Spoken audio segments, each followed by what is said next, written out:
E dentro daquela casa, algo havia sido interrompido de forma definitiva. Nem todo silêncio é paz. Alguns são construídos para esconder o que jamais deveria ser esquecido. A mulher que morava ali era vista como exemplo. Educada, discreta, sempre impecável. Cumprimentava vizinhos com um sorriso ensaiado e frases medidas. Falava da família como quem descreve uma vitrine perfeita. Tudo no lugar certo. Tudo sob controle. Quem a observava de longe jamais imaginaria rachaduras naquele cenário. Dentro da casa, porém, a rotina era regida por regras invisíveis. Vozes baixas, emoções contidas, conflitos varridos para debaixo de tapetes bem alinhados. O portão branco não protegia apenas a propriedade, protegia uma imagem. E aquela imagem precisava ser preservada a qualquer custo. Quando a ausência prolongada começou a incomodar, os vizinhos tentaram justificar. Talvez uma viagem inesperada, talvez um compromisso familiar. Afinal, naquela casa nunca acontecia nada fora do esperado. Até que o cheiro estranho no ar e o silêncio prolongado deixaram de ser apenas detalhes ignoráveis. O que parecia uma família comum estava prestes a se tornar o centro de uma investigação que revelaria algo perturbador. Um caso onde o amor foi confundido com posse, onde a aparência valeu mais que vidas, e onde a verdade foi sufocada muito antes de alguém perceber que ela estava desaparecendo. O primeiro acesso à casa do Portão Branco aconteceu de forma cuidadosa. A fechadura não apresentava sinais de arrombamento. O portão estava trancado como sempre esteve. Tudo indicava que quem entrou, entrou com permissão. Ou talvez nunca tenha saído. No interior da residência, o cenário parecia organizado demais para uma ausência repentina. A mesa da cozinha estava limpa, as cadeiras alinhadas. Nenhum objeto fora do lugar. Nenhuma bagunça que sugerisse conflito. Mas, ao avançar pelos cômodos, os investigadores perceberam algo inquietante. A casa estava silenciosa de um jeito antinatural. Não era apenas ausência de sons. Era ausência de vida. Os corpos foram encontrados em quartos diferentes, cobertos com cuidado, como se alguém tivesse tentado preservar a dignidade daquele momento final. Não havia sinais claros de violência explícita, nada que gritasse desespero, apenas um fim silencioso, frio e calculado. Aquilo não parecia um ato impulsivo, parecia um plano. A descoberta chocou a vizinhança. A família que nunca levantava a voz agora ocupava as conversas sussurradas da rua. As perguntas surgiam rapidamente. Quem faria algo assim em uma casa onde tudo parecia tão controlado? As primeiras suspeitas recaíram naturalmente sobre a única pessoa que não estava ali. A mulher do sorriso impecável. Aquela que sempre falava pela família. Aquela que respondia por todos. Seu paradeiro naquele momento era desconhecido. E a ausência dela passou a pesar mais do que qualquer outra pista. Quando finalmente localizada, sua postura chamou atenção. Ela não chorou, não gritou, não entrou em desespero. Falou com calma, com frases bem escolhidas. Disse que havia saído para resolver assuntos pessoais, que precisava de um tempo, que a família estava bem quando ela saiu. Tudo parecia coerente demais. Os investigadores encontraram então a pista que parecia resolver o caso rapidamente. Um objeto de uso cotidiano, pertencente a ela, estava em um dos quartos. Algo simples, algo comum. Algo que, em um primeiro momento, apontava diretamente para sua responsabilidade. Para muitos, aquilo já bastava. Mas investigações apressadas costumam esconder erros. E aquele caso ainda estava longe de revelar sua verdadeira face. À medida que a investigação avançava, a narrativa aparentemente simples começou a apresentar fissuras. A calma excessiva da mulher, antes vista como sinal de culpa, passou a ser analisada sob outra lente.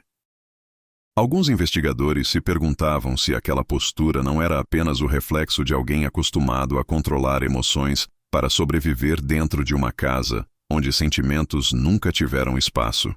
Os depoimentos dos vizinhos trouxeram contradições sutis. Alguns afirmavam ter visto luzes acesas em horários incomuns na noite anterior à descoberta. Outros juravam que tudo parecia absolutamente normal. Havia também quem dissesse ter ouvido passos, mas nenhum grito, nenhum pedido de socorro. Apenas o som abafado de portas sendo fechadas com cuidado. Os álibis começaram a se chocar. A mulher afirmava ter passado a noite fora, mas não conseguia explicar com precisão onde esteve durante todo o período. As respostas eram vagas, sempre envoltas em justificativas emocionais. Dizia estar confusa, abalada, exausta. No entanto, pequenos detalhes de suas falas mudavam a cada novo interrogatório. Não eram grandes mentiras, eram ajustes. Como se a história estivesse sendo constantemente editada. Outros possíveis suspeitos surgiram. Um parente distante que havia se desentendido com a família tempos antes. Um conhecido que frequentava a casa ocasionalmente. Mas nenhum deles apresentava vínculo emocional profundo o suficiente para justificar um crime tão silencioso e meticuloso. As provas físicas também não fechavam completamente. O objeto encontrado no quarto não apresentava marcas conclusivas. Não havia sinais claros de luta. Nenhuma evidência direta que colocasse alguém específico no centro da cena no momento exato do ocorrido. Era como se o crime tivesse sido desenhado para não deixar rastros óbvios. Quanto mais os investigadores analisavam o caso, mais uma sensação incômoda se instalava. Algo não se encaixava. A casa organizada demais. Os corpos cuidados demais. As versões controladas demais. Aquilo não parecia obra de alguém movido por ódio explosivo. Parecia o resultado de uma decisão fria, tomada muito antes do momento final. E a pergunta que passou a ecoar entre os envolvidos era simples e perturbadora. Se aquilo foi planejado, então quando a decisão realmente começou? A mudança de perspectiva começou a partir de algo quase banal. Um detalhe tão cotidiano que, por dias, passou despercebido por todos. Não estava nos quartos, não estava nos corpos, estava na rotina. Um investigador observou a cozinha com mais atenção. Os armários estavam limpos, os utensílios organizados por tamanho, os panos dobrados com precisão quase obsessiva. Mas algo destoava daquele padrão rígido. Um item usado diariamente estava fora do lugar correto. Não jogado, não esquecido, apenas deslocado de forma sutil, como se alguém tivesse interrompido um hábito automático. Aquilo levou a uma pergunta simples. Quem conhecia melhor aquela rotina do que a própria mulher que comandava a casa? A partir dali, tudo mudou.